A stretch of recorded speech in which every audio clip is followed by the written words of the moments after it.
আপনি কি জানেন বিশ্বের সবচেয়ে বড় মুসলিম সংখ্যাগরিষ্ঠ দেশ ইন্দোনেশিয়া কিছু অঞ্চলে প্রকাশ্যে কুকুরের মাংস বিক্রি হয়? ইসলামে যেখানে কুকুরের মাংস সম্পূর্ণ হারাম, সেখানে এমনটা কিভাবে সম্ভব? এটা কি পুরো দেশের সংস্কৃতি, নাকি এর পিছনে রয়েছে শত বছরের ইতিহাস? আজকের ভিডিওতে জানবেন সেই চমকপ্রদ বাস্তবতা। ভিডিওটির শেষ পর্যন্ত দেখুন, কারণ শেষের তথ্যটি হয়তো আপনার ধারণা বদলে দিবে। পার্ট 1, ইন্দোনেশিয়ার সম্পর্কে।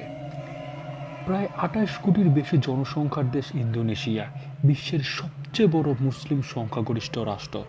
দেশে প্রায় 87% মানুষ মুসলিম। তাই স্বাভাবিকভাবে অনেকের মনে পুরো দেশের ইসলামী খাদ্যনীতি অনুসরণ করা হয়, কিন্তু বাস্তবতা কিছুটা ভিন্ন। পার্ট 2, কোথায় কুকুরের মাংস খাওয়া হয়? ইন্দোনেশিয়ার সব জায়গা নয়, মূলত উত্তর সুলাওয়েসি, মিনান সাহাসা অঞ্চল, কিছু অমুসলিম অধ্যুষিত এলাকা কুকুরের মাংস খাওয়ার প্রচলন রয়েছে। এই অঞ্চলগুলোর অনেক বাসিন্দাই খ্রিস্টান অথবা স্থানীয় আদিবাসী সম্প্রদায়ের সদস্য। তাদের কাছে এটি বহু পুরনো একটি ঐতিহাসিক খাবার। অন্যদিকে জাকার্তা, আচেহ, পশ্চিম জাভাসহ অধিকাংশ মুসলিম এলাকা কুকুরের মাংস খাওয়া হয় না। পার্ট 3, কেন এই প্রথাগুলো চালু রয়েছে? ইতিহাসবিদদের মতে ইন্দোনেশিয়ার বিভিন্ন দ্বীপ শত শত বছর ধরে বিভিন্ন জাতিগোষ্ঠীর বসবাস করে আসছে। প্রত্যেকের নিজস্ব সংস্কৃতি এবং খাদ্যাভ্যাস রয়েছে। কিছু অঞ্চলে শূকর, বাদুড়, সাপ, এমনকি কুকুরের মাংস ঐতিহ্যগতভাবে খাওয়া হতো। পরবর্তীতে ইসলামী দেশ জুড়ে ছড়িয়ে পড়লে কিছু অমুসলিম সম্প্রদায় তাদের পুরনো সংস্কৃতি ধরে রেখেছে। পার্ট 4, অমুসলিমদের অবস্থান। ইসলামে কুকুরের মাংস খাওয়া সম্পূর্ণ নিষেধ, তাই ইন্দোনেশিয়ার অধিকাংশ মুসলিম কখনো এটি খান না।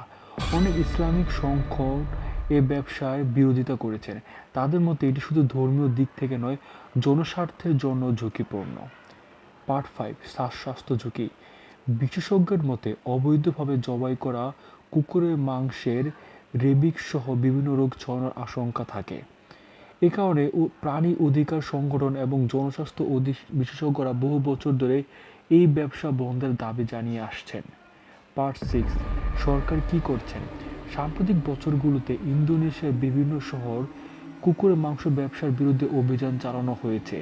অনেক শহর ইতিমধ্যে কুকুরের মাংস বিক্রি নিষিদ্ধ করেছে।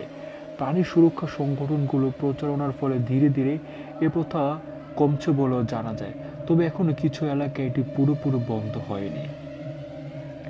তাহলে সত্যটা হলো, অধিকাংশ ইন্দোনেশিয়ান মানুষ, বিশেষ করে মুসলিম, কুকুরের মাংস খান না।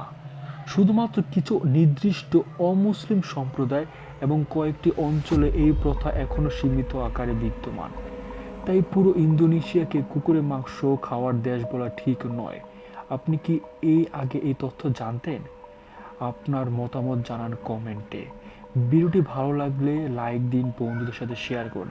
এমনকি আরও তথ্য ভিত্তিক ডকুমেন্টারির জন্য নাসির টেলের চ্যানেলটি সাবস্ক্রাইব করতে ভুলবেন না। আর হ্যাঁ, পরবর্তীতে আপনাদের ভিডিও কী আকার হবে সেটি আমাকে সব সময় জানাবেন। আর বাছাইকৃত কমেন্টকৃতদেরকে একটি গিফট প্রদান করা হবে। ধন্যবাদ।